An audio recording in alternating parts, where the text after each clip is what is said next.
আগামীকাল বদরের প্রান্তরে হক আর বাতিলের লড়াই হবে, কাফেরদের সঙ্গে মুসলমানদের লড়াই হবে।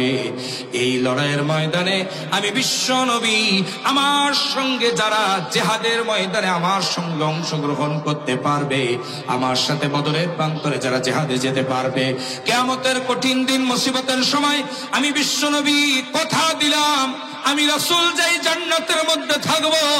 আমার ওই সমস্ত সাহাবীরা ওরা গাজী হোক অথবা শহীদ হোক, কিয়ামতের দিন আমার সাথে একই জান্নাতে থাকবে।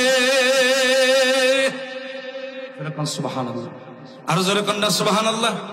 আমার দিনী ভাইরা, নবীজি আরো বলেছেন শেষ জামানায় ভারতের হিন্দুদের বিরুদ্ধে, হিন্দুস্থানের বিরুদ্ধে মুসলমানদের একটি চূড়ান্ত যুদ্ধ হবে। সেই যুদ্ধটির নাম হলো গাজওয়ে হিন্দ। কি নাম? একটু জোরে বলেন না, কি নাম? আমার তিনি ভাইয়ের আল্লাহ রাসূল বলেছেন এই গাজওয়ে হিন্দ যুদ্ধ যেদিন বাঁধবে, ওই যুদ্ধে যারা ইসলামের পক্ষে ঝান্ডা ধরবে, কোরআনের পক্ষে যারা ঝান্ডা ধরবে, আল্লাহ দ্বীনের পক্ষে যারা ঝান্ডা ধরবে, ওরা গাজী হোক অথবা শহীদ হোক, কিয়ামতের দিন বদরী সাহাবীদের সাথে আল্লাহর জান্নাতে যাবে। আর জোরে কোন সুবহানাল্লাহ। আমার তিনি ভাইয়েরা, ইতিমধ্যেই কিন্তু সেই যুদ্ধের রণদামামা বেজে গিয়েছে। কত বলেন, কত বলেন?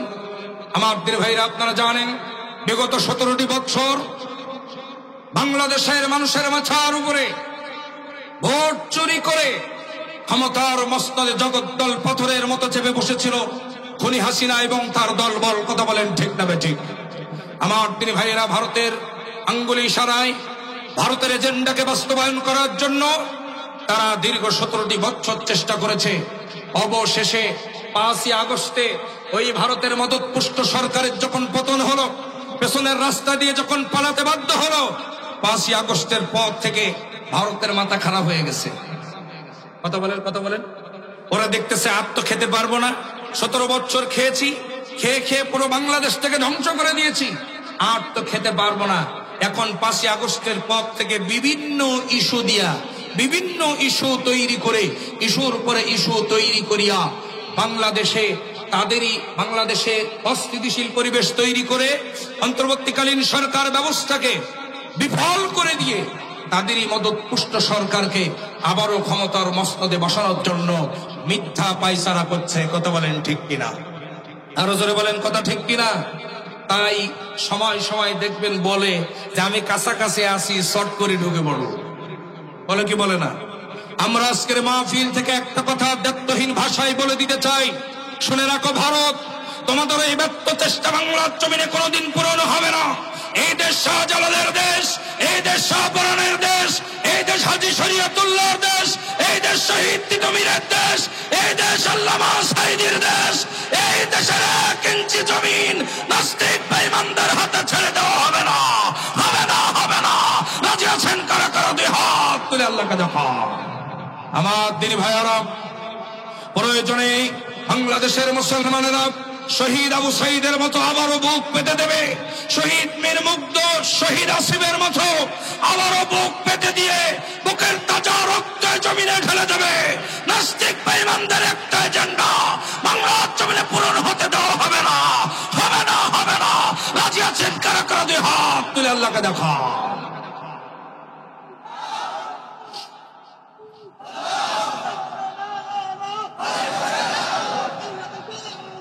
সুতরাং আমরা ভারতকে বলে দিতে চাই, ভারত, তোমার AK-47 থাকতে পারে, তোমার বিমান থাকতে পারে, কামান থাকতে পারে, গোলা বারুদ থাকতে পারে, তোমার অত্যাধুনিক মারণাস্ত্র থাকতে পারে, কিন্তু শুনে রাখো, তোমার হাজারো দামি দামি অস্ত্রের চাইতে আমার এমন একটা অস্ত্র আছে যেটা হাজার হাজার গুণ বেশি শক্তিশালী। সেই অস্ত্রের নাম হলো ঈমান। আরো জোরে বলতে হবে, কথা ঠিক কিনা? সেই অস্ত্রের নাম কি? ঈমান। শুনে রেখে দাও, বাংলাদেশের দিকে যদি লোভের নজরে তোমরা তাকাও, আধিপত্যবাদের নজরে তাকাও, দখলদারিত্বের নজরে তাকাও, 18 কোটি তাওহীদি মুসলমান আর কিন্তু ঘরে বসে থাকবে না। টেকনাফ থেকে তেতুলিয়া, রূপসা থেকে পাথুরিয়া, সুন্দরবন থেকে বান্দরবন বারুদের মতো চলে উঠে ভারতের বর্ডার টপকে গিয়ে নরেন্দ্র মোদীর গতিতে আগুন জ্বালিয়ে কোরআনের রাজ কায়েম করে তারপরে ঘরে ফিরে আসবে। আল্লাহর জমিনে আল্লাহ দিন কায়েমের আন্দোলন ছাড়া কোনো ইমানদার, কোনো মুমিন, কোনো ব্যক্তি আল্লাহর জান্নাতে যাবে, যখন আল্লাহর জান্নাতে যাবে না। আমার তিনি ভাইয়েরা, সে কথাটিও আল্লাহ রাব্বুল আলামিন কোরআনুল কারীমের মধ্যে জানিয়ে দিয়েছেন। আল্লাহ রাব্বুল আলামিন সূরা আলী ইমরানের 142 নম্বর আয়াতে বলেন, আম হাসিবতুম আন তাদখুলুল জান্নাতা ওয়ালাম্মা ইয়ালামিল্লাহুল্লাযীনা জাহাদু মিনকুম ওয়া ইয়ালামাস সাবিরিন। চিৎকার দিয়ে বলেন আল্লাহু আকবার। আল্লাহ পাক বলছেন, আম হাসিবতুম আন তাদখুলুল জান্নাতা, তোমরা কি মনে করেছো এমনি এমনি তোমাদেরকে জান্নাত দিয়ে দেওয়া হবে না? আম হাসিবতুম আন তাদখুলুল জান্নাতা, তোমরা কি মনে করেছো এমনি এমনি তোমাদেরকে জান্নাতে দিয়ে দেওয়া হবে না? ওয়ালাম্মা ইয়ালামিল্লাহুল্লাযীনা জাহাদু মিনকুম ওয়া ইয়ালামাস সাবিরিন। শুনে রাখো, আমি আল্লাহ রাব্বুল আলামিন আমার দিন প্রতিষ্ঠার জন্য আমার জমিনে কারা লড়াই করেছিলে, কারা সংগ্রাম করেছিলে, কারা জিহাদ করেছিলে, কারা ইসলামী আন্দোলন করেছিলে, আর ইসলামী আন্দোলন করতে গিয়া মার খেয়ে কারা ধৈর্যের সাথে ময়দানে টিকেছিলে, এটা আমি আল্লাহ পরীক্ষা না করা পর্যন্ত জান্নাতে দিব না। আল্লাহু আকবার বলেন। সুতরাং এখান থেকে বোঝা যায় জিহাদ ফি সাবিলিল্লাহর আন্দোলন ছাড়া জান্নাতে যাওয়া সম্ভব নয়। কথা বলেন ঠিক না ঠিক? আমার দিনী ভাইয়েরা, এই আন্দোলন, এই কাজটি অর্থাৎ আল্লাহর জমিনে আল্লাহর দ্বীন কায়েমের আন্দোলন, জিহাদ ফি সাবিলিল্লাহর আন্দোলন হলো সব ফরজের বড় ফরজ। চিৎকার দেবেন আল্লাহু আকবার। এই একটি আমলের মধ্যেই জান্নাত। আল্লাহু আকবার বলেন। আর সব ফরজের বড় ফরজ আল্লাহর জমিনে আল্লাহর দ্বীন কায়েমের আন্দোলন করা। আমার দিনী ভাইয়েরা, এখন আসুন, আল্লাহর জমিনে আল্লাহর দ্বীন কায়েমের জন্য জিহাদ করা সবচাইতে বড় ফরজ, এইটা প্রমাণ দিব এবার আমরা আলোচনার মাধ্যমে ইনশাআল্লাহ। গভীর মনোযোগ দিবেন আমার দিনী ভাইরা। আলোচনা বোঝানোর স্বার্থে আমি দুইটা পয়েন্টে আমি আপনাদের মাঝে আলোচনা উপস্থাপন করতে চাই। গভীর মনোযোগ দিবেন আমার দিনী ভাইয়েরা। আপনি এই কোরআনুল কারীমটা গবেষণা করুন। এই কোরআনুল কারীমের মধ্যে মানুষের জীবনে যত বিধান আছে, বিধান অর্থাৎ নামাজ একটা বিধান, রোজা একটা বিধান, হজ একটা বিধান, যাকাত একটা বিধান, দান সদকা একটা বিধান, পিতামাতার খেদমত করা একটা বিধান, প্রতিবেশীর হক আদায় করা একটা বিধান, এই যত বিধান মানুষের জীবনে আছে সমস্ত বিধান মিলে কোরআনুল কারীমের মধ্যে আয়াত হলো 500টা। যেরকম কয়টা? একটু হাত তোলেন তো মেহরবানি করে সবাই। সবাই 5 আঙ্গুল দেখেন, জোরে বলেন কয়টা? যেরকম কয়টা? 500টা। সব বিধান মিলে নামাজ, রোজা, হজ, যাকাত, জিকির, আজকার, তাসবিহ, তাহলিল, দান, সদকা, দাড়ি, টুপি, জুব্বা, পাগড়ি, হজ, উমরা সব মিলে কোরআনুল কারীমের মধ্যে আয়াত কতটি? 500টা। তাহলে সব বিধান মিলে আয়াত 500। আমার দিনী ভাইয়ারা, এবার লক্ষ্য করুন, কেবলমাত্র শুধুমাত্র একমাত্র একটিমাত্র বিধান, ইউকাতিলুনা ফি সাবিলিল্লাহ, আল্লাহ জমিনে আল্লাহ দ্বীন কায়েমের আন্দোলন করতে হবে, জিহাদ ফি সাবিলিল্লাহর আন্দোলন করতে হবে।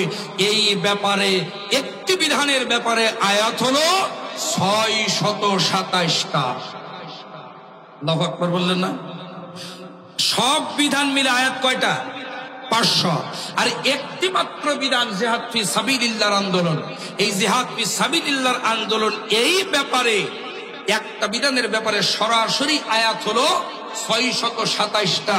আর ইনডাইরেক্ট আছে আরো শত শত। চিৎকার দিয়ে বলুন আল্লাহু আকবার। এখান থেকে আপনি একটা শিক্ষা নিয়ে যান। আপনার জীবনে নামাজ আছে, রোজা আছে, হজ আছে, যাকাত আছে, দাড়ি আছে, টুপি আছে, জুব্বা আছে, পাগড়ি আছে, সব আপনার ঠিক আছে, কিন্তু আল্লাহ জমিনে আল্লাহর দ্বীন কায়েমের আন্দোলন নেই। ইউকাতিলুনা ফি সাবিলিল্লাহ, জিহাদ ফি সাবিলিল্লাহর এজেন্ডা আপনার জীবনে নেই। মাতা আলা শুবাতিম মিনান নিফাক, আপনি মুনাফিক হয়ে কবরে যাবেন, আর কোন মুনাফিক আল্লাহর জান্নাতে যাবে না। কথা কা?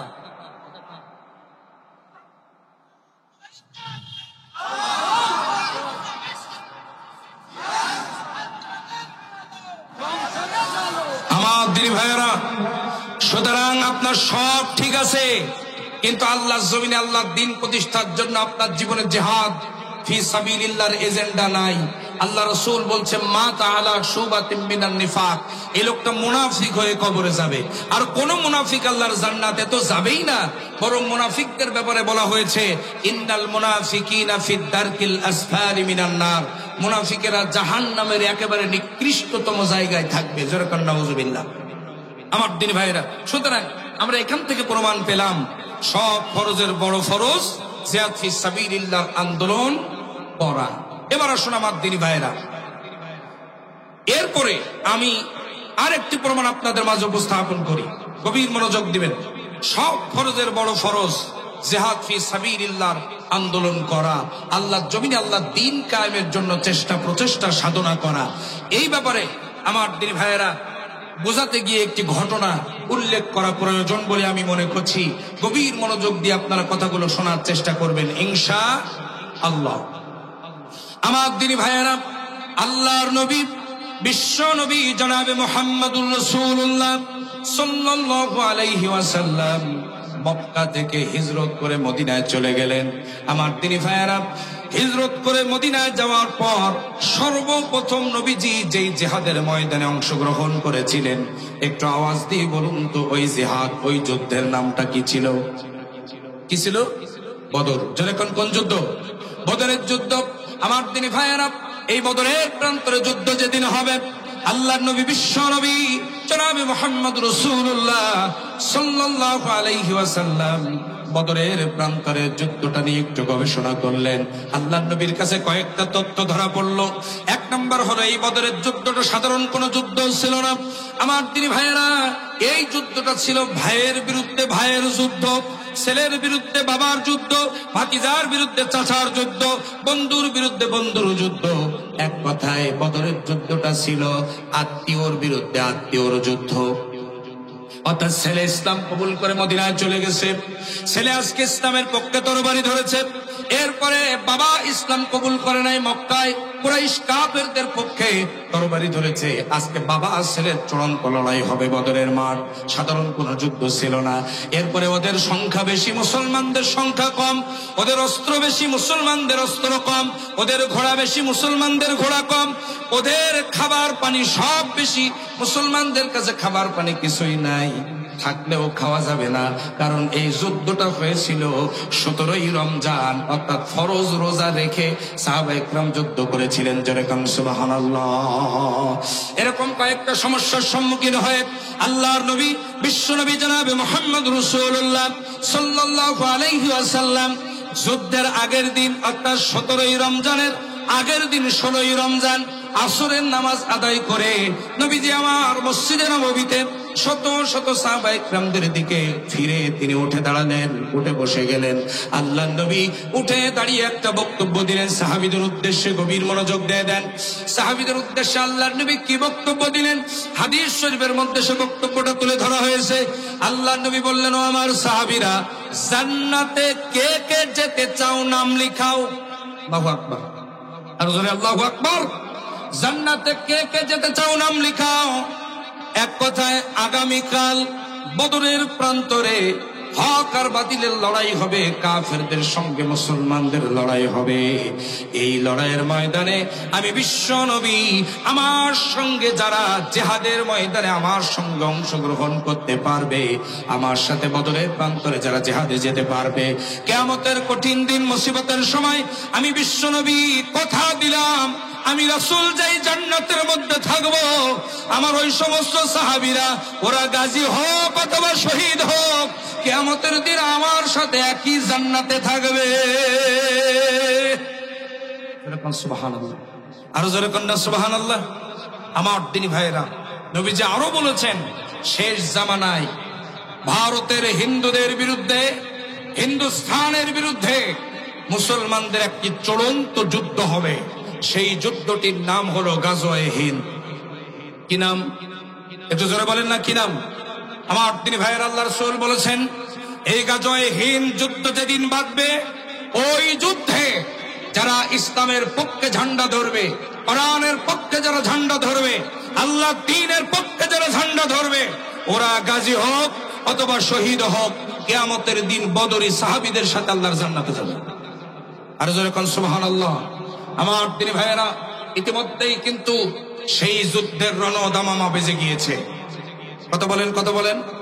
আমার প্রিয় ভাইরা, আপনারা জানেন বিগত 17টি বছর বাংলাদেশের মানুষের মাথার উপরে ভোট চুরি করে ক্ষমতার মসনদে জগদ্দল পাথরের মতো চেপে বসেছিল খুনি হাসিনা এবং তার দলবল। কথা বলেন ঠিক না বেঠিক? আমার প্রিয় ভাইয়েরা, ভারতের আঙ্গুলি ইশারায় ভারতের এজেন্ডাকে বাস্তবায়ন করার জন্য তারা দীর্ঘ 17টি বছর চেষ্টা করেছে। অবশেষে 5ই আগস্টে ওই ভারতের মদতপুষ্ট সরকারের যখন পতন হলো, পেছনের রাস্তা দিয়ে যখন পালাতে বাধ্য হলো, 5ই আগস্টের পর থেকে ভারতের মাথা খারাপ হয়ে গেছে। কথা বলেন, কথা বলেন? ওরা দেখতেছে আর তো খেতে পারবো না, 17 বছর খেয়েছি, খেয়ে খেয়ে পুরো বাংলাদেশটাকে ধ্বংস করে দিয়েছি, আর তো খেতে পারবো না। এখন 5ই আগস্টের পর থেকে বিভিন্ন ইস্যু দিয়া, বিভিন্ন ইস্যু তৈরি করে, ইস্যুর পরে ইস্যু তৈরি করিয়া বাংলাদেশে অস্থিতিশীল পরিবেশ তৈরি করে অন্তর্বর্তীকালীন সরকার ব্যবস্থাকে বিফল করে দিয়ে তাদেরই মদতপুষ্ট সরকারকে আবারও ক্ষমতার মসনদে বসানোর জন্য মিথ্যা পায়চারা করছে। কথা বলেন ঠিক কিনা? আরো জোরে বলেন, কথা ঠিক কিনা? তাই সময় সময় দেখবেন বলে যে আমি কাছাকাছি আসি, শর্ট করে ঢুকে পড়ব, বলে কি বলে না? আমরা আজকের মাহফিল থেকে একটা কথা দায়িত্বহীন ভাষায় বলে দিতে চাই, শুনে রাখো ভারত, তোমাদের এই ব্যর্থ চেষ্টা বাংলার জমিনে কোনোদিন পূরণ হবে না। এই দেশ শাহজালালের দেশ, এই দেশ শাহপরানের দেশ, এই দেশ হাজী শরীয়তুল্লাহর দেশ, এই দেশ শহীদ তিতুমীরের দেশ, এই দেশ আল্লামা সাঈদীর দেশ। এই দেশের 1 ইঞ্চি জমিন নাস্তিক বেঈমানদের হাতে ছেড়ে দেওয়া হবে না, হবে না, হবে না। রাজি আছেন কারা কারা? 2 হাত তুলে আল্লাহকে দেখান। আমার দিনী ভাইয়ারা, প্রয়োজনে বাংলাদেশের মুসলমানেরা শহীদ আবু সাঈদের মতো আবারও বুক পেতে দেবে, শহীদ মীর মুগ্ধ, শহীদ আসিফের মতো আবারও বুক পেতে দিয়ে বুকের তাজা রক্ত জমিনে ঢেলে দেবে। নাস্তিক বেঈমানদের একটা এজেন্ডা বাংলার জমিনে পূরণ হতে দেওয়া হবে না, হবে না, হবে না। রাজি আছেন কারা কারা? 2 হাত তুলে আল্লাহকে দেখা।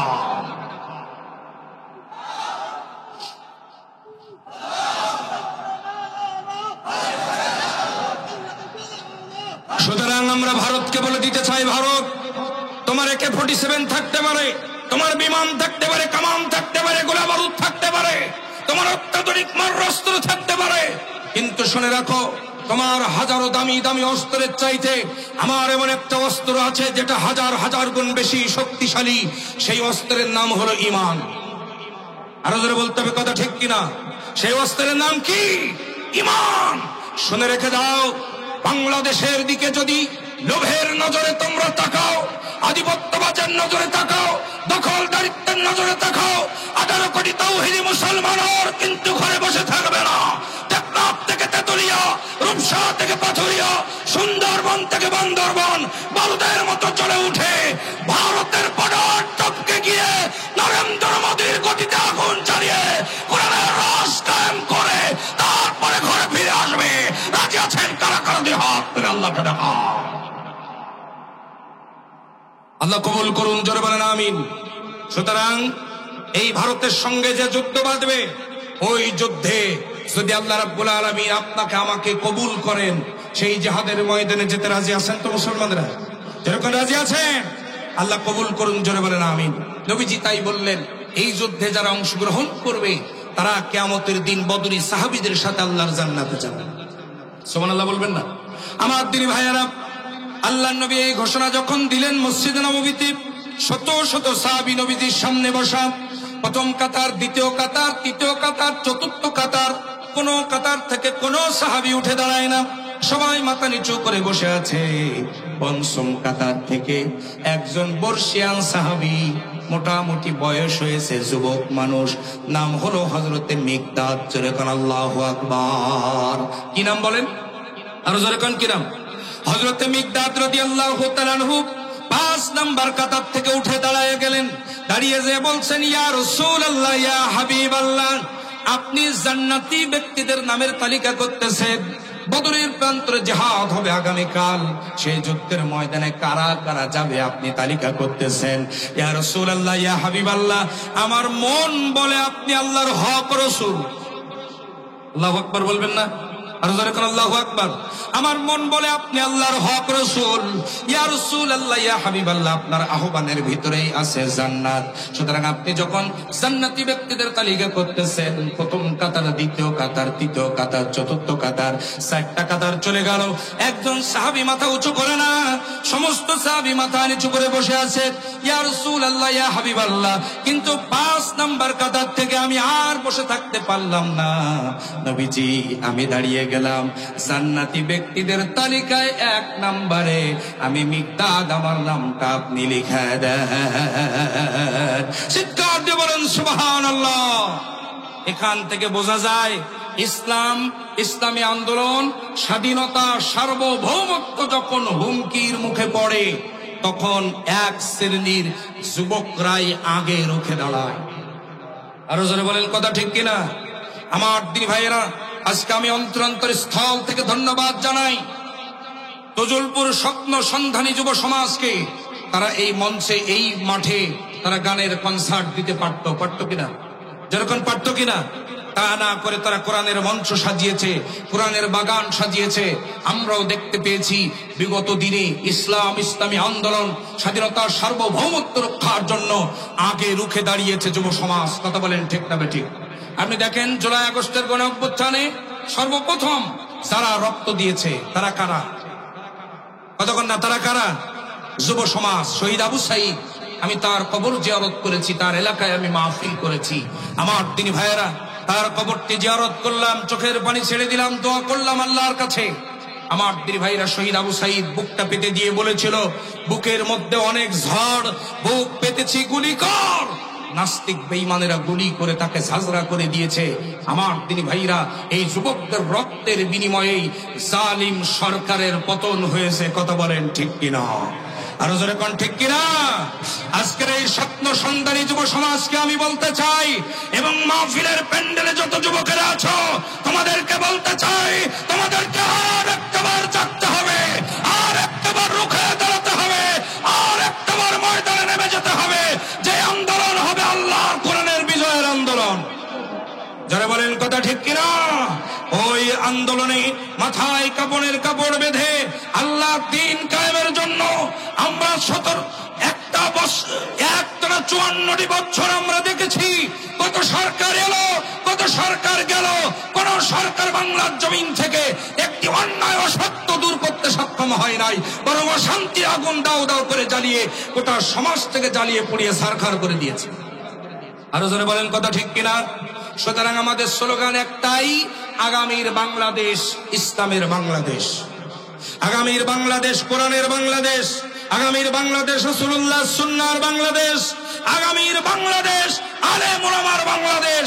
সেই কোরআনী রাজ কায়েমের জন্য যদি ডাক দেওয়া হয়, মাথায় কাপড়ের কাপড় বেঁধে বুকে আল্লাহর কোরআন নিয়ে জীবন বাজি রেখে রাজপথে নেমে যেতে রাজি আছেন কারা কারা? হাত তুলে আল্লাহকে দেখা।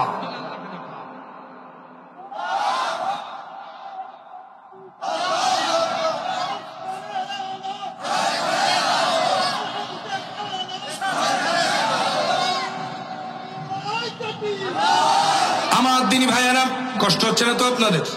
আল্লাহ রাব্বুল আলামিনের হাবিব যখন এই কথা বললেন, হযরত মিকদাদ বলেন, ইয়া রাসূলুল্লাহ, আমার নামটা 1 নম্বরে লিখায় দেন। আল্লাহর নবী বলেন, মিকদাদ, কেমন করে আমি তোমার নামটা 1 নম্বরে লিখাই? কারণ কিছুক্ষণ আগে ভোরে মদিনা, এই মদিনার সবচাইতে সুন্দরী তপস্বী নারীর সঙ্গে আমি তোমাকে বিবাহ পড়িয়েছি। কিছুক্ষণ পর তোমার বাসর সজ্জা। আল্লাহু আকবার বলেন। কিছুক্ষণ পর তোমার বাসর সজ্জা। হাদিস শরীফের মধ্যে এসেছে, হযরত মিকদাদ রাদিয়াল্লাহু তাআলা আনহু যেই মেয়েটাকে বিবাহ করেছিলেন, একটা দাড়ি পাল্লা নিয়ে আসা হয়েছিল। ওই দাড়ি পাল্লায়, 1 পাল্লায় ওই মেয়েটাকে দিয়েছিলেন, আর একটা পাল্লায় স্বর্ণ মুদ্রা দিয়া সমান সমান ওজন করে ওই স্বর্ণ মুদ্রাগুলি ওই মেয়েটার মোহরণা হিসেবে আদায় করে তারপরে বিয়ে করেছিলেন। যেরকম সুবহানাল্লাহ, কত দামি বিবাহ চিন্তা করেন। আল্লাহ নবী বলেন, মিকদাদ, এত দামি বিবাহ, কিছুক্ষণ পর তোমার বাসর সজ্জা। কেমনে আমি তোমার নামটা জান্নাতীদের তালিকায় লিখাই? নবীজি একটু খোসা দিলেন, একটু ঈমান পরীক্ষা করলেন। হযরত মিকদাদ মর্দ মুজাহিদের মতো বললেন, ইয়া রাসূলুল্লাহ, ইয়া হাবিবাল্লাহ, যদি এই জমিনে ইসলাম না থাকে, বিবাহ দিয়ে কি হবে, বাসর দিয়ে কি হবে? আমি কিছু চাই না, আমি চাই আল্লাহ জমিনে আল্লাহ দ্বীন কায়েমের জন্য বদরের মাঠে যে শাহাদাত বরণ করতে যেরকম সুবহানাল্লাহ, আমাকে শহীদ করে সেই মিছিলে শামিল করে নিও। জোরে বলেন আমিন, আরো জোরে বলেন আমিন। যেই মিছিলের নেতা আমির হামজা, খুবাইব খাব্বাব, আল্লাহর ছিল যারা অতি প্রিয়, শামিল করে নিও, আমাকে শহীদ করে সেই মিছিলে শামিল করে নিও। জোরে বলেন আমিন। আমার তিনি ভাইয়েরা, আল্লাহ রাব্বুল আলামিনের ফেরেশতা রাসূলুল্লাহর জিবরাইল হযরতে মিকদাদ রাদিয়াল্লাহু তাআলা বললেন, ইয়া রাসূলুল্লাহ, ইয়া হাবিবাল্লাহ, বাসর রাতে স্ত্রীর কথা স্মরণ করায় দিয়া আপনি আমার জান্নাতের রাস্তায় ব্যারিকেড দিবেন না, এক নম্বরে আমার নামটা জান্নাতীদের তালিকায় লিখায় নেন। যেরকম সুবহানাল্লাহ। নবীজি অনেক খুশি হলেন। আল্লাহু আকবার বলেন। এক এক করে নবীজির এই নামের তালিকায়, অর্থাৎ জেহাদের ময়দানের, বদরের জেহাদের ময়দানের তালিকায় 311 জন সাহাবী নাম লিখালেন। যেরকম আল্লাহু আকবার। যেরকম কয়জন? 311 জন সাহাবী প্রাথমিক পর্যায়ে নাম লিখালেন। আমার দিনী ভাইয়েরা, আল্লাহর নবী, বিশ্ব নবী জনাবে মুহাম্মদ রাসূলুল্লাহ সাল্লাল্লাহু আলাইহি ওয়াসাল্লাম এই 311 জন সাহাবী নিয়ে নবীজি রওনা দিলেন বদরের প্রান্তরে। 17ই রমজান ফজরের নামাজের পরে তিনি রওনা দিলেন। আমার দিনী ভাইরা, আমি একটা নির্দিষ্ট পয়েন্টে যাচ্ছি, গভীর মনোযোগ দিয়ে কথাগুলো শুনবেন। আল্লাহর নবী যখন 311 জন সাহাবী নিয়ে রওনা দিলেন, হঠাৎ করে ছোট্ট ছোট্ট দুইটা বাচ্চা, একজনের বয়স হলো 11 বছর, আর একজনের বয়স হলো 13 বছর, আপন মায়ের পেটের দুই ভাই। একজনের নাম হলো হযরতে মাআজ রাদিয়াল্লাহু তাআলা আনহু, আর একজনের নাম হলো হযরতে মুআজ রাদিয়াল্লাহু তাআলা আনহু। দুইটা বাচ্চা রাসূলুল্লাহর কাছে চলে আসলো, এসে বলছেন, ইয়া রাসূলুল্লাহ, ইয়া হাবিবাল্লাহ, আপনি 311 জন সাহাবী নিয়ে জিহাদের ময়দানে যেতেছেন, নবী গো, আমাদের দুই ভাইকেও জিহাদের ময়দানে নিয়ে চলো। বয়স কত? 11 আর 13। আমাদেরকেও জিহাদের ময়দানে নিয়ে চলুন। অনেক পরীক্ষা নিরীক্ষা করে নবীজি তাদেরকেও নিলেন। সুবহানাল্লাহ বলেন। 313 জন সাহাবী নিয়ে নবীজি রওনা দিলেন বদরের প্রান্তরে। নবীজি যখন বদরের মাঠে উপস্থিত হয়েছেন, ইতিমধ্যে আবু জেহেল 1000 কাফের নিয়ে এসেছে। 1000 কাফের নিয়ে শক্ত মাটিটা আবু জেহেল দখল করে নিয়েছে, আর বালু মাটিতে বিশ্ব নবী আর সাহাবীদেরকে থাকতে দিয়েছে। আবু জেহেলের টার্গেট ছিল, শক্ত মাটি আমরা দখল করে নেব, আর বালু মাটিতে থাকবে মুহাম্মদ আর সাহাবীরা। অর্থাৎ বালু মাটিতে তাদের পাগুলো স্লিপ করবে, তাদের ঘোড়ার পাগুলো স্লিপ করবে, এক পর্যায়ে তারা ময়দানে নিয়ন্ত্রণ হারাবে। এই সুযোগে আমরা অতর্কিত আক্রমণ করব, শক্ত মাটি থেকে আমরা ময়দান আমাদের দখলে নিয়ে আসবো। জোরে কোন নাউজুবিল্লাহ। এরকম পরিস্থিতির মুখোমুখি হুজুর পড়লেন। রাসূল করিম সাল্লাল্লাহু আলাইহি ওয়াসাল্লাম চিন্তা করলেন, আজকের বদরের মাঠে মুসলমান কাফেরদের সাথে যুদ্ধ করে, সম্মুখ যুদ্ধ করে জিতে ফিরে আসা সম্ভব হবে না, কঠিন হয়ে যাবে। কয়েকটা সমস্যার সম্মুখীন নবীজি হলেন। আমার তিনি ভাইরা, এই সমস্যার সম্মুখীন হয়ে নবীজি কি করলেন? ওই বদরের মাটিতে, বালুময় মাটিতে, বালির মধ্যে আল্লাহর নবী সেজদায় পড়ে গেলেন। চিৎকার দিয়ে বলেন আল্লাহু আকবার। আর জোরে কোন আল্লাহু আকবার। আমার তিনি ভাইয়েরা, বিশ্ব নবী আমার সেজদায় পড়ে গেলেন। সেজদায় পড়ে নবীজি আমার চোখের পানি ছেড়ে দিয়ে কান্না শুরু করলেন। আর একখানা দোয়া নবীজি সেই দিন করেছিলেন। কি দোয়া? আল্লাহ রাব্বুল আলামিন সূরা আনফালের তাফসীর আপনারা দেখবেন, সৈয়দ আবুল আলা মওদুদী রাহমাতুল্লাহ আলাইহি সূরা আনফালের তাফসীর লিখতে গিয়ে তিনি এই দোয়াখানা উল্লেখ করেছেন। নবীজি আমার বলে, ওগো আরশের মালিক আল্লাহ, আজকের বদরের মাঠে যদি মুসলমানরা হেরে যায়, ইসলাম বিদায় হয়ে যাবে, ইসলামের কবর রচনা হয়ে যাবে। আর যদি মুসলমানেরা আজকে জিতে যায়, কিয়ামত পর্যন্ত ইসলামকে কেউ দাবিয়ে রাখতে পারবে না। জোরে কোন সুবহানাল্লাহ। যদি আজকে ইসলাম মুসলমানরা যদি হেরে যায়, ইসলামের কবর রচনা হয়ে যাবে, ইসলামকে আর সামনে নিয়ে যাওয়া সম্ভব হবে না। আর যদি মুসলমানরা আজকে জিতে যায়, তাহলে ইসলামকে কিয়ামত পর্যন্ত কেউ দাবিয়ে রাখতে পারবে না। আল্লাহ তুমি যেটা ভালো বোঝো সেটা করো। সুবহানাল্লাহ বলবেন না? আমার দিনী ভাইয়েরা, আল্লাহর হাবিব জনাবে মুহাম্মদুর রাসূলুল্লাহ সাল্লাল্লাহু আলাইহি ওয়াসাল্লাম চোখের পানি ছেড়ে দিয়ে দিয়ে যখন এভাবে সিজদায় পড়ে কাঁদতেছেন, ঠিক সে সময় আমার আল্লাহ রাব্বুল আলামিন হযরতে জিবরাইল আমিনকে ডাক দিয়ে বলছেন, জিবরাইল রে, আর দেরি করা যাবে না, আমি আমার রাসূলুল্লাহর চোখের পানি সহ্য করতে পারি না। জোরে বলুন সুবহানাল্লাহ। যারা জিবরাইল যা আমার রাসূলুল্লাহর কাছে চলে যান, যে সূরা আনফালের 9 নম্বর আয়াতের শেষ অংশটা আমার নবীজির কাছে নাজিল করে দেয়, আল্লাহর ফেরেশতা এসে বলে, ইয়া রাসূলুল্লাহ মাথা উঁচু করেন, আপনি চোখের পানি ছেড়ে দিয়ে কাঁদবেন না, আল্লাহ রাব্বুল আলামিন আপনার চোখের পানি সহ্য করতে পারে না। ইয়া রাসূলুল্লাহ, ইয়া হাবিবাল্লাহ, আপনি মাথা উঁচু করুন। আল্লাহ সুসংবাদ পাঠাইছেন। কি সুসংবাদ? আল্লাহ রাব্বুল আলামিন জানাই দিয়েছেন, আন্নী, পড়েন সবাই, আন্নী মুমিদ্দুকুম বিআলফিম মিনাল মালাইকাতি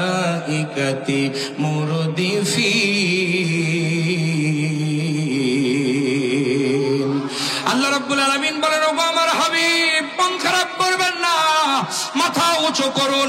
এই বদরের মাঠে মুসলমানদের পক্ষে যুদ্ধ করার জন্য আমি আল্লাহ রাব্বুল আলামিন আসমান থেকে 1000 সশস্ত্র ফেরেশতা নাজিল করে দেব। একটু জোরে বলা যাবে না সুবহানাল্লাহ? আরো জোরে বলেন সুবহানাল্লাহ। 1000 ফেরেশতা নাজিল করে দেব, আপনি মন খারাপ করবেন না, মাথা উঁচু করুন।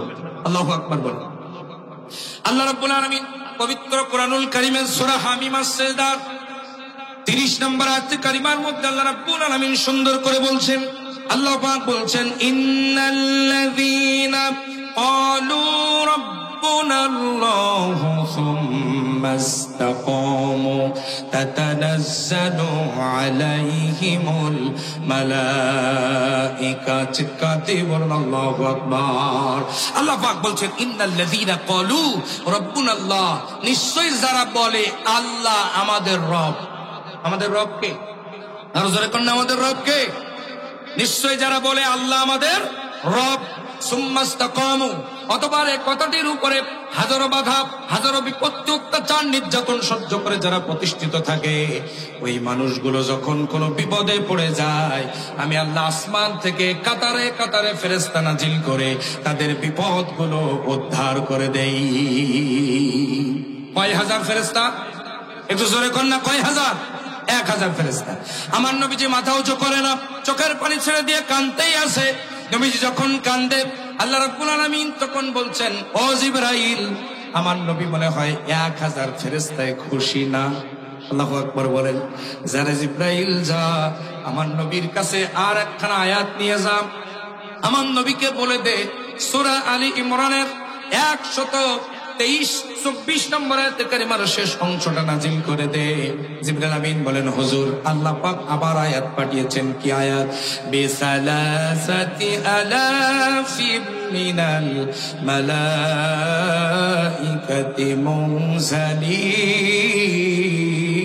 মুনজালিন। আর জোরে কোন আল্লাহু আকবার। ইয়া রাসূলুল্লাহ, ইয়া হাবিবাল্লাহ, মন খারাপ করবেন না, মাথা উঁচু করুন। আমি আল্লাহ তাআলা আজকের বদরের মাঠে মুসলমানদের পক্ষে যুদ্ধ করার জন্য 1000 ফেরেশতায় যদি না হয় 3000 ফেরেশতা পাঠিয়ে দেবেন।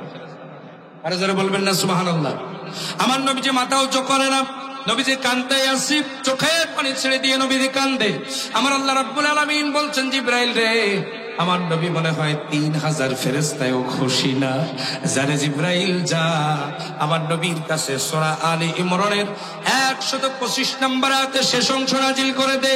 হযরত জিবরাইল আমিন বলেন, হুজুর, মাথা উঁচু করুন। আল্লাহ রাব্বুল আলামিন আবারও আয়াত পাঠিয়েছেন। আল্লাহ পাক জানিয়েছেন, বিখামসাতি আলাফিম মিনাল মালাইকাতি মুসাউওয়িমিন। 5,000 ফেরেশতা পাঠিয়ে দেব। সুবহানাল্লাহ বলবেন না? আর যখন কয় হাজার? 5,000 ফেরেশতা পাঠাবো। আল্লাহর হাবিব মাথা উঁচু করে না, চোখের পানি ছেড়ে দিয়ে কাঁদতেই আছে। নবীজির চোখের পানি বদরের বালুময় মাটির মধ্যে পড়ে বালিগুলো ভিজে কাদা হয়ে যাচ্ছে, নবীজি মাথা উঁচু করে না। এবার আমার আল্লাহ রাব্বুল আলামিন হযরতে জিবরাইল আমিনকে ডাক দিয়ে বলেন, জিবরাইল রে, মাঝখান থেকে সরে যা, আমি আমার বন্ধুর সঙ্গে সরাসরি কথা বলতে চাই। জোরে বলুন সুবহানাল্লাহ। জিবরাইল, মাঝখান থেকে সরে যাও, আমি আমার বন্ধুর সঙ্গে সরাসরি কথা বলতে চাই। আল্লাহু আকবার বলুন। জিবরাইল আমিন মাঝখান থেকে সরে গেলেন। আল্লাহর হাবিবকে আল্লাহ রাব্বুল আলামিন বলেন, ওগো আমার হাবিব, আপনি কি হলে মাথা উঁচু করবেন এটা আমি আল্লাহ ভালো রকম জানি। সুবহানাল্লাহ বলেন। আরো জোরে কান সুবহানাল্লাহ। আমার দিদি ভাইরা, কষ্ট হচ্ছে না তো আপনাদের? গভীর মনোযোগ দিয়ে দেন। আল্লাহর হাবিবকে আল্লাহ রাব্বুল আলামিন বলেন, ও আমার হাবিব, আপনি মন খারাপ করবেন না। 1,000, 3,000, 5,000 ফেরেশতা পাঠানোর সিদ্ধান্ত আমি রাসূল, আমি আল্লাহ নিয়ে নিয়েছি। শুনে রাখুন, ওগুলো তো পাঠাবো এক্সট্রা। আমি আল্লাহ যখন ঘোষণা দিয়েছি ওটা তো পাঠাবোই পাঠাবো, কিন্তু আমি আল্লাহ তাআলা সবচেয়ে বড় সিদ্ধান্তটি আপনাকে জানাতে চাই, বড় সুখবরটি আপনাকে দিতে চাই। সেটা হলো আজকের হক আর বাতিলের, মুসলমানদের মধ্যে আর কাফের কুরাইশদের মধ্যে যে যুদ্ধ হতে চলেছে, এই হক বাতিলের লড়াইয়ে হকের পক্ষে, কোরআনের পক্ষে, ইসলামের পক্ষে, মুসলমানদের পক্ষে সেনাপতির দায়িত্ব পৃথিবীর কারোর হাতে না, আমি আরশের মালিক আল্লাহ আমার নিজ হাতে উঠায় নিলাম। তাকবীর। আমি আমার নিজ হাতে উঠায় নিলাম। আল্লাহু আকবার বলে। এই ঘোষণা যখন এসেছে, নবীজি তখন মাথা উঁচু করেছেন। সুবহানাল্লাহ বলবেন না? সবাই তাকিয়ে দেখে নবীজির চোখের মধ্যে পানি আর মুখের মধ্যে হাসি। আল্লাহু আকবার বলেন। চোখের মধ্যে পানি থাকতে থাকতে মুখে হাসি দিতে পারেন যিনি, তিনি কে? আরো জোরে বলেন, তিনি কে? 7 তারিখ রাতের বেলাও আমরা কেঁদেছি। কতক্ষণ? তাহাজ্জুদের সিজদায় পড়ে কোটি কোটি মানুষ 7 তারিখ রাতের বেলা চোখের পানি ছেড়ে দিয়ে কেঁদেছে। সেদিনও কেউ জানতো না 5 তারিখ সকালবেলা আল্লাহ রাব্বুল আলামিন এরকম একটি সুখবর বাংলাদেশের মানুষকে দিবেন। আল্লাহ তাআলা এটা প্রস্তুত করে রেখেছেন, এটা পৃথিবীর কেউ জানতো না। কতক্ষণ ঠিক কিনা? আমার দিনী ভাইয়েরা, 5 তারিখ সকালবেলা যখন ডাক আসলো মিছিলে যেতে হবে, সাতক্ষীরা, আপনারাই তো সাক্ষী, সাতক্ষীরার খুলনা রোড চত্বরে লক্ষ জনতা যখন উপস্থিত হয়ে গেল, আমার ভাইরা তখনও কেউ জানতো না। সবার মনের মধ্যে একটি ভয়, উৎকণ্ঠা বিরাজ করছে, না জানি কি হয়, না জানি কি হয়। জোহরের নামাজ আদায় করা হলো রাজপথে। জোহরের নামাজের পরে ইসলামী ছাত্র শিবিরের একজন ভাই তিনি দোয়া করলেন, মোনাজাত করলেন। জেনারেল শিক্ষিত একজন মানুষ এত সুন্দর মোনাজাত করতে পারে, আমি যদি ওই দিন না শুনতাম তাহলে বুঝতাম না। তিনি দোয়া করলেন, তার গগন বিদারী চিৎকারে আকাশ বাতাস মুখরিত হলো। সকলের চোখের পানি আর চিৎকারে আল্লাহর আরশ প্রকম্পিত হয়ে গেল। চোখে পানি থাকতে থাকতে মোনাজাত শেষ হয়ে যাওয়ার কিছুক্ষণ পরেই আমরা সংবাদ শুনতে পেলাম, একদিন আগেও যিনি বলেছেন আমরা পালাই না, তিনি পালাইছেন। কতক্ষণ না? কতক্ষণ না? আর যখন কথা ঠিক কিনা? একদিন আগেও বলছিল কি আমরা, কতক্ষণ না, আমরা পালাই না, অথচ তিনি পালিয়েছেন। পেছনের রাস্তা দিয়া চোরের মতো হেলিকপ্টার উঠে পালিয়েছেন। কথা বলেন ঠিক কিনা? আমার দিনী ভাইরা, সকলের মুখে হাসি ফুটলো। বলুন, চোখে পানি থাকতে থাকতে মুখে হাসি দিতে পারেন যিনি, তিনি কে? আর যেরকম তিনি কে? আমার দিনী ভাইয়েরা, বদরের মাটির চোখে পানি থাকতে থাকতে মুখের মধ্যে হাসি আল্লাহ দিয়ে দিলেন। নবীজি আমার বললেন, সাহাবীরা প্রস্তুতি গ্রহণ করে যুদ্ধ করতে হবে। আল্লাহু আকবার বলেন।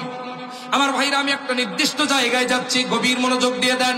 আল্লাহর হাবিব যখন সাহাবায়ে কেরামদেরকে প্রস্তুত করলেন, আল্লাহর ফেরেশতারা তখন আল্লাহর কাছে একটা অভিযোগ করলো, একটা দরখাস্ত করলো। ফেরেশতারা বলল, আল্লাহ, আমাদের ফেরেশতাদের সর্দার নাম হলো জিবরাইল। কি নাম? আর যখন কি নাম? জিবরাইল। যার আছে 600 ডানা। কয়শো ডানা? 600 ডানার মাত্র একটি ডানার ঝাপটায় তিনি আসমান থেকে জমিনে আসেন, আবার আরেকটি ডানার ঝাপটা দিয়া জমিন থেকে তিনি আসমানে উঠে যান। ও আল্লাহ, এরকম 1000 কাফেরকে, আবু জেহেলের গোষ্ঠীকে মাটির সাথে সাফ করে দেওয়ার জন্য জিবরাইল আলাইহিস সালামের একটা ডানার ঝাপটাই যথেষ্ট। সেখানে আপনি 5000 ফেরেশতা পাঠাতে চাইলেন, ভালো কথা। 5000 ফেরেশতা পাঠাতে চাইলেন, ভালো কথা। কিন্তু আবার আপনি সেনাপতির দায়িত্ব নিলেন। আপনি তো কোন বললে ফায়াকুন হয়ে যায়। তো আপনি যেখানে সেনাপতির দায়িত্ব নিয়েছেন, আমরা ফেরেশতারা করব কি? আল্লাহু আকবার বলে, আমরা ফেরেশতারা করব কি? কি কাজ আমাদের? আপনি তো চোখের ইশারা দিলেই কাজ মিটে যায়। তো কি কাজ আমাদের? কাজ কি? আল্লাহ রাব্বুল আলামিন বলেন, ফেরেশতারা, আমি আল্লাহ আমারও কিছু কাজ আছে, তোদেরও কিছু কাজ আছে। ফেরেশতারা বলে, আল্লাহ কাজ দেন। এবার আমার আল্লাহ রাব্বুল আলামিন ডাক দিয়ে বলছেন, মিকাইল তুই কই? আল্লাহু আকবার বলেন, ও মিকাইল তুই কই?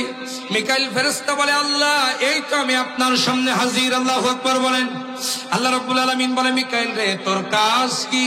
মিকাইল বলে, আল্লাহ আমার কাজ হলো বৃষ্টি বর্ষণ করা। আল্লাহ রাব্বুল আলামিন বলেন, মিকাইল রে যা যা যা, বদরের প্রান্তরে যেখানে মুসলমানেরা আছে ওখানে 1 খণ্ড মেঘ নিয়ে যা, আর যেখানে কাফেররা আছে ওখানে 1 খণ্ড মেঘ নিয়ে যা। 2 জায়গায় 2 খণ্ড মেঘ নিয়া ঘন্টা খানেক একটু বৃষ্টি নাজিল কর। সুবহানাল্লাহ বলবেন না?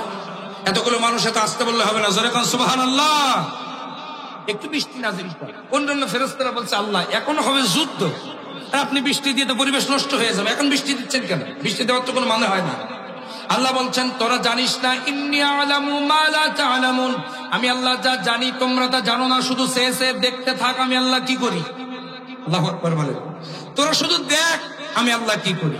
আমার আল্লাহ রাব্বুল আলামিনের কথা অনুযায়ী বৃষ্টি নাজিল হলো বদরের প্রান্তরে, ঘন্টা খানেক বৃষ্টি নাজিল হলো। আমার তিনি ভাইরা, এবার আপনারা আমাকে একটা প্রশ্নের জবাব দেন। বালু মাটিতে যদি বৃষ্টির পানি পড়ে, বালু মাটি শক্ত হয় নাকি নরম হয়? আরো জোরে কন্যা, কি হয়? আল্লাহ রাসূল ছিলেন বালু মাটিতে, সেখানে বৃষ্টি পড়ে বালু মাটি শক্ত হয়ে গেল। আল্লাহু আকবার বলেন। আল্লাহ পাক বলছেন, স্মরণ করো মুমিনেরা সেই সময়ের কথা, যেই সময়ে বদরের মাঠে বৃষ্টি দিয়া আমি আল্লাহ সাহায্য নাজিল করে তোমাদের পাকে শক্ত করে দিয়েছিলাম। আল্লাহু আকবার বলেন। আল্লাহ পাক রব্বুল আলামিন বলছেন, ও ঈমানদারেরা, যদি সেই বদরি সাহাবীদের মতো ঈমান বুকে সঞ্চার করে আমি আল্লাহ আমার উপরে ভরসা করে আবারও ময়দানে তোমরা নেমে যেতে পারো, বদরি সাহাবীদের মতো বৃষ্টি নাজিল করে তোমাদের পাকে শক্ত করে আমি আল্লাহ তোমাদেরকে বিজয় দিব। জোরে কোন সুবহান। বিজয় দেওয়ার মালিক কে? আরো জোরে কোন বিজয় দেওয়ার মালিক কে? আমার ভাইরা, মুসলমানদের ওই জায়গাটা শক্ত হয়ে গেল। এবার আপনারা আমাকে জবাব দেন, আবু জেহেল তার দলবল আছে শক্ত মাটিতে, শক্ত মাটিতে যদি বৃষ্টির পানি পড়ে, শক্ত মাটি আরো শক্ত হয় নাকি স্যাঁতসেঁতে হয়? আরো জনগণ কি হয়? পিছলা হয়ে যায়, স্যাঁতসেঁতে হয়ে যায়। আমার ভাইরা, আবু জেহেল যেখানে আছে ওইখানে যখন বৃষ্টি হলো ওদের জায়গাটা স্যাঁতসেঁতে হয়ে গেল। আমার দিনী ভাইরা, আবু জেহেল ছিল মুহাম্মদ আর সাহাবীদের পা গুলো স্লিপ করায় দেবে, কিন্তু আল্লাহ এমন কৌশল করলেন আবু জেহেলের পাকে আল্লাহ স্লিপ করায় দিয়েছেন। কথা বলেন ঠিক কিনা? সুতরাং সময় সময় পরের জন্য গর্ত খনন করলে সেই গর্তে নিজেকে পড়ে মরা লাগে। কথা বলেন ঠিক কিনা? তার বাস্তব প্রমাণ আপনারা দেখুন। বিগত 17 বছরে খুনি হাসিনা এবং আওয়ামী লীগের 5টা গোলামেরা ওরা চেয়েছিল ইসলামী আন্দোলন কোরআনের পক্ষের মানুষগুলোর পা গুলো স্লিপ করায় দেবে, ময়দানে নিয়ন্ত্রণ হারায় দেবে। আমার ভাইরা, আমার বাবাজিরা, এমন একটা কৌশল আল্লাহ করলেন, আল্লাহ ওদের পাকে স্লিপ করায় দিয়েছেন। এমন ভাবে স্লিপ করাইছে মামু বাড়ি দিল্লি যাওয়া ছাড়া কোনো উপায় ছিল না। আল্লাহ আছে না নাই? আরো জোরে বলেন না, আল্লাহ আছে না নাই? ওরা চেয়েছিল ইসলামী আন্দোলনের কর্মীদের পা গুলো স্লিপ করায় দেবে, আল্লাহ রাব্বুল আলামিন ওদের পাকেই স্লিপ করায় দিয়েছেন। কেমন ভাবে স্লিপ করাইছেন?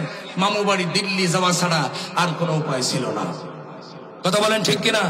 আমার দিন ভাইয়েরা, বিশ্ববরেণ্য মুফাসসিরে কোরআন আল্লামা দেলওয়ার হোসাইন সাইদি রাহিমাহুল্লাহ চট্টগ্রামের প্যারেড ময়দানে 2000 সালের তাফসীরের 3য় দিনে ঐতিহাসিক ভাষণ দিতে গিয়ে তিনি বলেছিলেন, লাফালাফি বেশি করবা না, 12 কোটিতে গাছের গোড়া আস্তে নাড়া দেবে, মামু বাড়ি দিল্লি গিয়া পড়বা। তো জাগার মাল জাগায় গেছে। কতক্ষণ আবার তিনি বলেছিলেন, শুনে রাখো, সময় আসবে এমন ইন্দুরের গর্ত পাবানা পালাবার জন্য। কথা বলেন ঠিক কিনা? আমরা অন্তর্বর্তীকালীন সরকার প্রধান ডক্টর মোহাম্মদ ইউনূসকে বলতে চাই, আর কিছু হোক আর না হোক, বাংলাদেশের জীবন্ত অলি আল্লামা দেলোয়ার হোসেন সাঈদীকে হার্ট অ্যাটাকের নাটক সাজিয়ে হত্যা করার কারণে খুনি হাসিনাকে ফিরিয়ে আনুন, বাংলার জমিনে ফাঁসির কাস্তে ঝুলিয়ে তাকে মারতে হবে। কথা বলেন ঠিক কিনা? প্রয়োজনে আমরা সব জনগণ যদি 1000 কোটি টাকা দেওয়া লাগে তাও দেবো। কতক্ষণ তাও তাকে ফিরিয়ে আনেন। উন্মুক্ত মঞ্চে তাদেরকে ফাঁসির কাস্তে ঝুলাতে হবে। কথা বলেন ঠিক না ঠিক? আমার দিনী ভাইয়েরা, সেই জালিম বিদায় গ্রহণ করেছে, তাদেরকে ফিরিয়ে আনতে হবে। কথা বলেন ঠিক কিনা? এবং শুধু তাই নয়, আজকের এই মাহফিল থেকে আমরা প্রশাসনের কাছে একটা উদাত্ত আহ্বান জানাতে চাই। সেটা হলো, এখনো পর্যন্ত স্বাধীন সার্বভৌমত্ব বাংলাদেশে আল্লামা সাঈদের রক্তের বিনিময়ে, শহীদ আবু সাঈদের রক্তের বিনিময়ে অর্জিত স্বাধীন এই দেশে এখনো পর্যন্ত যারা আলেমদের কণ্ঠকে রোধ করতে চায়, তাদের বিরুদ্ধেও ব্যবস্থা গ্রহণ করতে হবে। আরো জোরে কোন কথা ঠিক কিনা? আমার দিনী ভাইরা, আমার বাবাজিরা, এজন্য আলেম বিদ্বেষীকে আমার দিনী ভাইরা আল্লাহ পরাজিত করেন। কে পরাজিত করেন? আল্লাহ পরাজিত করেন। আমার দিনী ভাইরা, কষ্ট হচ্ছে না তো আপনাদের? আমার ভাইরা গভীর মনোযোগ দিয়ে দেন। তাহলে আবু জেহেল পা স্লিপ করাতে চাইল কার? বিশ্বনবী আর সাহাবীদের। স্লিপ করলো কাদের পা? কাদের পা? আল্লাহ ওই আবু জেহেল ইসলামের দুশ্মন, তাদের পা গুলো স্লিপ করলো। আমার দিনী ভাইরা গভীর মনোযোগ দিয়ে দেন। এবার তুমুল বেগে যুদ্ধ শুরু হয়ে গেল। যুদ্ধের এক পর্যায়ে, এবার আসেন মূল পয়েন্ট, আলোচনার পয়েন্ট। যুদ্ধের এক পর্যায়ে এবার যুদ্ধ যখন শুরু হয়ে গেছে, সাধারণ ফেরেশতারা বলছে, আল্লাহ এবার আমরা কি করব? আল্লাহ এবার আমাদের কাজ দেন। আল্লাহ পাক বলছেন, ও ফেরেশতারা, এবার তোমরা চলে যাও। ওই যে দেখো 313 জন সাহাবী, ওরা অস্ত্র ওদের কাছে নাই, বিশাল বাহিনীর বিরুদ্ধে তারা জিহাদ করতে নেমে গেছে। সব সাহাবীরা রোজা অবস্থায় জিহাদ করছে। ও আমার ফেরেশতারা, যে কোনো মুহূর্তে তাদের মনোবল হারিয়ে যেতে পারে, তারা ভেঙে পড়তে পারে। তোমরা একটা কাজ করো, তারা যেন মনোবল না হারায়। তার ডান কানের কাছে একজন চলে যাও, বাম কানের কাছে একজন চলে যাও, আল্লাহু আকবার বলেন। আর সামনে চলে যাও একজন, আল্লাহু আকবার বলবেন না? অর্থাৎ প্রত্যেক সাহাবী ডান কানের কাছে একজন ফেরেশতা, বাম কানের কাছে আর একজন ফেরেশতা, সামনে চলে যাও আর একজন ফেরেশতা। 3 জন করে চলে যাও এক একজনের কাছে। সুবহানাল্লাহ বলেন। আমার দিনী ভাইরা, আমার বাবাজিরা, এবার কি করলো আল্লাহর ফেরেশতারা? এবার চলে আসলো, এসে ডান কানের কাছে একজন, সেই ডান কানের কাছের ফেরেশতা এসে কি বলল? আল্লাহ রাব্বুল আলামিন সে কথাটি কুরআনুল কারীমের সূরা হামিমাস সাজদার 30 নম্বর আয়াতে কারিমার শেষ অংশে আল্লাহ জানাই দিলেন। ডান পাশের ফেরেশতা বলছে, আল্লাহ তাখাফু, ভয় পেও না। আল্লাহু আকবার বলেন। আল্লাহর ফেরেশতা যদি ডান পাশে এসে বলে ভয় পেও না, ভয় আছে? আর কোনো ভয় আছে? ভয় পেও না। বাম পাশের কানের কাছ থেকে ফেরেশতা বলছে, ওয়ালা তাহজানু, চিন্তা করো না। সামনের ফেরেশতা এভাবে জান্নাতের ছবিটা তুলে ধরে বলছে, ওয়া আবশিরু বিল জান্নাহ, এই দেখো তোমার জান্নাত, মারো কোপ। আল্লাহু আকবার বলবেন না? আরো জোরে কোন আল্লাহু আকবার। ওয়া আবশিরু বিল জান্নাহ, এই দেখো তোমার জান্নাত, মারো কোপ। সাহাবায়ে কেরাম বলে, আল্লাহ, ও নবীজি, ও ফেরেশতারা, কি দিয়ে কোপ দেব? তরবারি তো নাই। আল্লাহ পাকের হাবিব বলেন, ও আমার সাহাবীরা, ওই যে পাশে দেখা যায় খেজুরের ডাল, ওই খেজুরের ডালগুলো ভাঙ, পাতাগুলো ছেঁটা, এই পাতাগুলো ছাড়িয়ে খেজুরের ডাল দিয়ে আঘাত কর। তোরা খেজুরের ডাল দিয়ে আঘাত করবি, আল্লাহর ফেরেশতারা ওইগুলো ধরে ধরে তরবারির আঘাত বানায় দেবে। আল্লাহর ফেরেশতারা ধরে ধরে ওগুলো তরবারির আঘাত বানিয়ে দিল। ওরা আঘাত করে খেজুরের ডাল দিয়া, আর সেটা তরবারির আঘাত হয়ে যায়। যার কাফেরের যেখানে লাগে, গর্দানে লাগলে গর্দান আলাদা হয়ে যায়। আল্লাহু আকবার।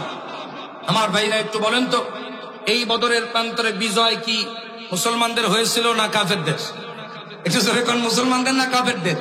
আমার দিনী ভাইয়েরা, সুতরাং সময় সময় তরবারি ওয়ালাদের বিজয় হয় না, বিজয় হয় খেজুরের ডালওয়ালাদের।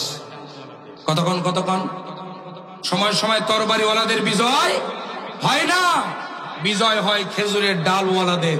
দেখেন না বিগত 5ই আগস্টের গণ অভ্যুত্থান, 5ই আগস্টে যখন ছাত্র জনতা তারা যখন রাজপথে নেমে গেল, আমার দিনী ভাইরা, ওই জালেম শাসক গোষ্ঠী বাতিলের 5 আধা গোলাম তারা কি করলো? AK-47 সহ অন্যান্য অত্যাধুনিক পিস্তল বন্দুক দিয়ে এমনকি হেলিকপ্টার পর্যন্ত উঠে গুলি চালিয়েছে। কথা বলেন ঠিক না বেঠিক? আর সেই গুলি যখন চালিয়েছে, আমার তরুণ যুবক ছাত্র জনতা, দেশপ্রেমিক তাওহীদি জনতা সেই পিস্তলের গুলির মোকাবেলা করেছে রাস্তার পাশে থাকা ইট আর পাথর দিয়া। কথা বলেন কথা বলেন আমার তিনি ভাইয়েরা, এবার আপনারা আওয়াজ করে বলুন, ইট পাটকেলওয়ালাদের বিজয় হয়েছে নাকি বন্দুকওয়ালাদের বিজয় হয়েছে? কাদের কাদের? ইট পাটকেলওয়ালাদের বিজয় হয়েছে, বন্দুকওয়ালাদের বিজয় হয় নাই। আমার দিনী ভাইরা, ঠিক তেমনি করে বদরের মাঠেও এটা হয়েছিল, তরবারিওয়ালাদের বিজয় হয় নাই। বিজয় হয়েছে কাদের? খেজুরের ডালওয়ালাদের। সুতরাং ঈমান লাগবে, আর আল্লাহর উপরে ভরসা লাগবে। কথা বলেন ঠিক কিনা? আল্লাহ রাব্বুল আলামিন বলেন, ওয়ালা তাহিনু ওয়ালা তাহজানু ওয়া আনতুমুল আ'লাউনা ইন কুনতুম মুমিনিন।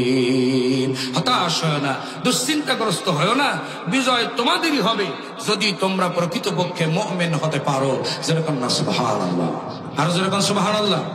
আমার দিনী ভাইয়েরা, আমার বাবাজিরা, এই বদরের মাঠে যুদ্ধ চলতে চলতে চলতে চলতে চলতে চলতে এক পর্যায়ে আমার ভাইরা জোহরের ওয়াক্ত হয়ে গেল। এটাই এবার মূল আলোচনা, গভীর মনোযোগ দিয়ে দেন। জোহরের ওয়াক্ত যখন হয়ে গেল, আল্লাহর হাবিব বললেন যুদ্ধ বিরতি দেওয়া হলো, নামাজে যেতে হবে। সমস্ত সাহাবীরা যুদ্ধ করা বন্ধ করে দিল। সব সাহাবী ঐক্যবদ্ধ হয়ে নবীজির সঙ্গে নামাজে রওনা দিয়েছে, নামাজে যাচ্ছিলেন। আমার নবী যখন সাহাবা ইকরামদেরকে নিয়ে নামাজে যাচ্ছিলেন, ঠিক সেই সময় আমার আল্লাহ রাব্বুল আলামিন আমার রাসূলকে বলেন, ওগো আমার হাবিব দাঁড়ান।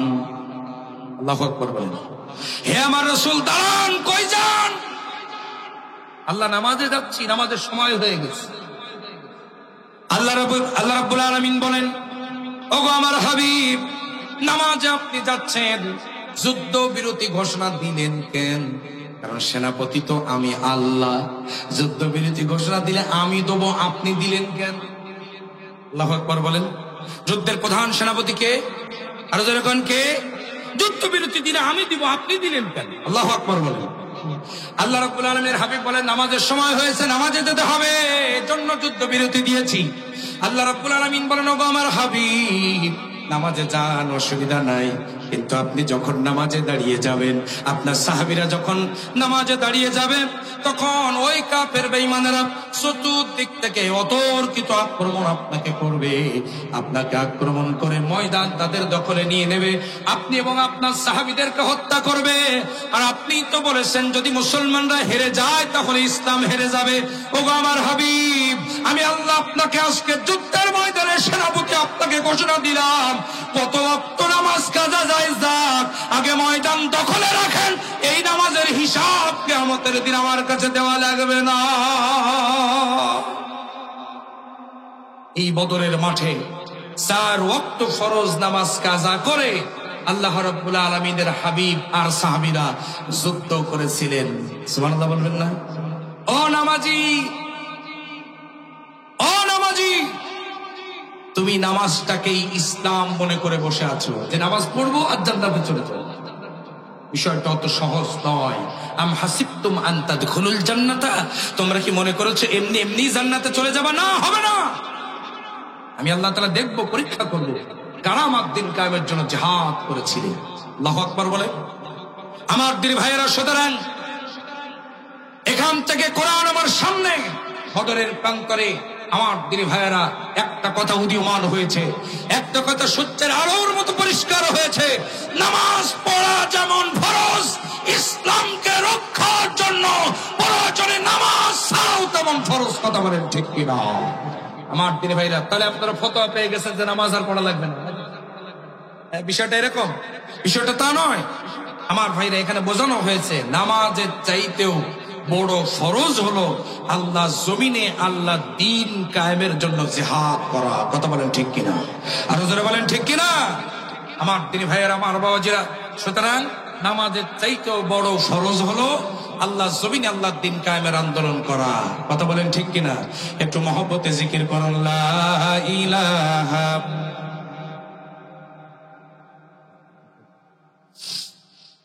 সবাই পড়েন লা ইলাহা।